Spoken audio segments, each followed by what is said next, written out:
The Trump administration is frantically backpedaling from a federal funding freeze that unleashed chaos and caused a furious backlash. As his nominee for Health Secretary RFK Jr. was grilled by the Senate. For more on this, it's time for a closer look.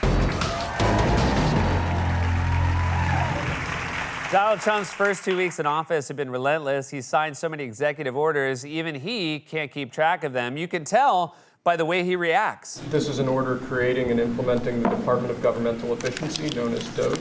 Okay, that's a big one. This is actually an executive order designating the cartels and other organizations to be foreign terrorist organizations. That's a big one. This next one, sir, is a declaration of a national energy emergency. So you also That's have a big several- one. Withdrawing from the World Health Organization, sir. Ooh, that's a big one. This next order relates to the definition of birthright citizenship under the 14th Amendment of the United States. That's a good one. Birthright. That's a big one. Sir, this is a proclamation declaring a national emergency at the southern border of the United States.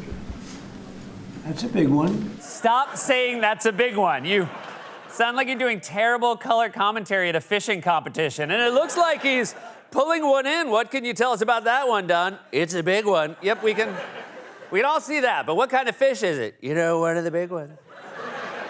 They're executive orders. They're all big ones. No one expects you to say, you know what, let's do a silly one. We've done a lot of big ones. Let's do a silly one. Let's make opposite day a real holiday. That will be fun. I mean, that will be boring.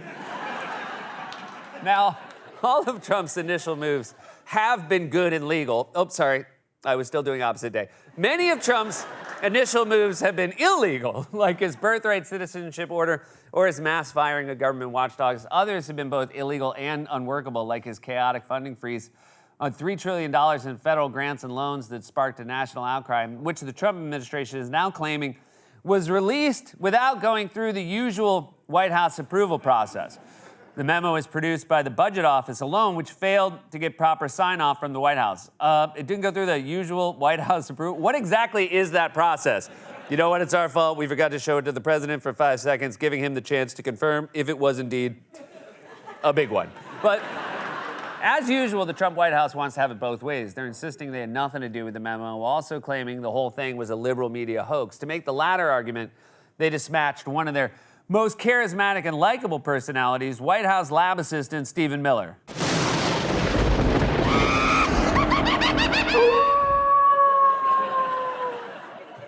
Miller went on CNN to clarify the whole situation by explaining that if you were freaked out by this, it's because you just don't get it. Does anyone believe that an unaccountable, career-tenured bureaucrat should be able to approve vast sums of money for the projects that they personally agree with, that no accountable employee in the federal government has reviewed? I'm literally asking about Meals on Wheels. I mean, you know. We are, but Jake, yes, Jake, you do know what I'm talking about. As a general rule, you're never the good guy in a conversation when the other person has to say, I'm just talking about Meals on Wheels. That's very hard to come back from. Hey, man, I'm just talking about Meals on Wheels. Well, I don't think meals should be on wheels, Jake. They should be in bags or ideally buckets. But Miller continued. I'm sorry that the media has falsely reported on this story. I don't know what you're talking about in terms of false reports. Look, it was a broadly written executive order, and there's... No, you're conflating two different things. Stephen, an executive order was issued a week ago. There were some and then there was the there were some bureaucrats in the federal government who tried to push out money, billions of dollars, for wicked and pernicious purposes that had to be frozen. Wicked and pernicious purposes? You're really living up to your worm-tongue reputation, aren't you? Banish this foul wizard from thy hall, my liege. He presents himself for wicked and pernicious purposes. Oh, no, he's taking out his staff. Ooh, that's a big one.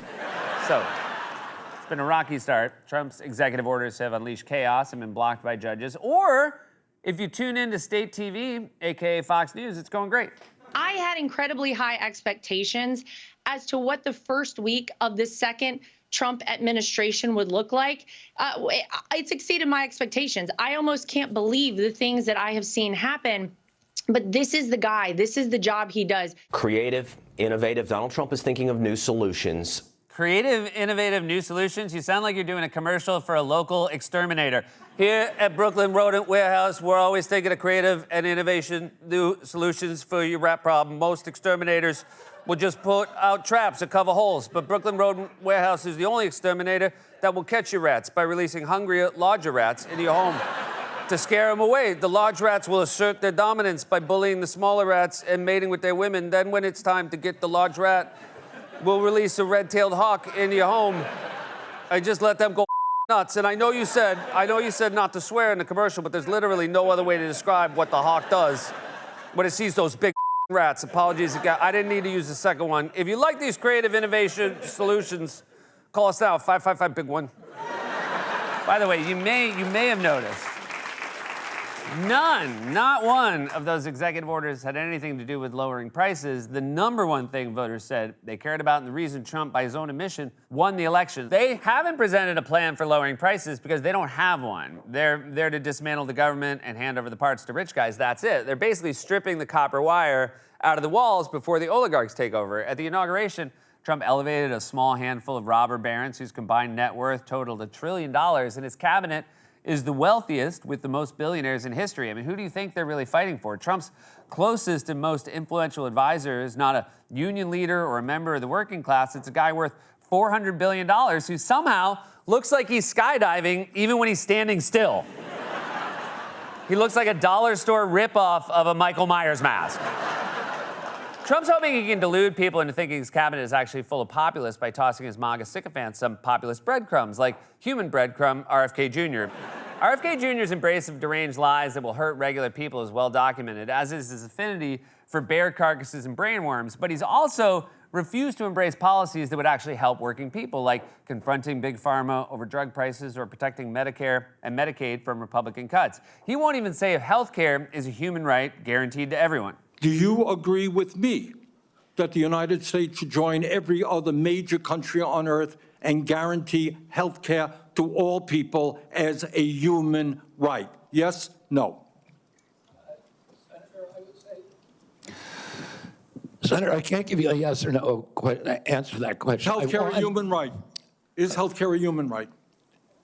In the way that free speech is a human right, Yeah. I would say it's different because with free speech doesn't cost anybody anything, but in healthcare, if you smoke cigarettes for 20 years and you get cancer, you are now taking from the pool.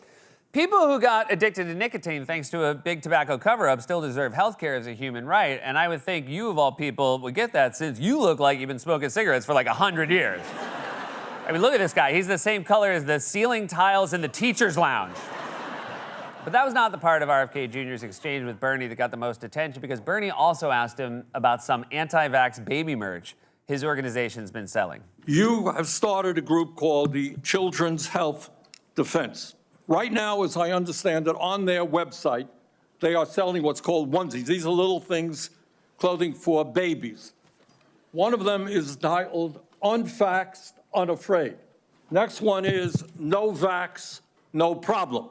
Can you tell us now that you will, now that you are pro-vaccine, that you're going to have your organization take these products off the market? Senator, I have no power over that organization. I'm not part of it. I resigned from the board. Yeah, that was just a few months ago.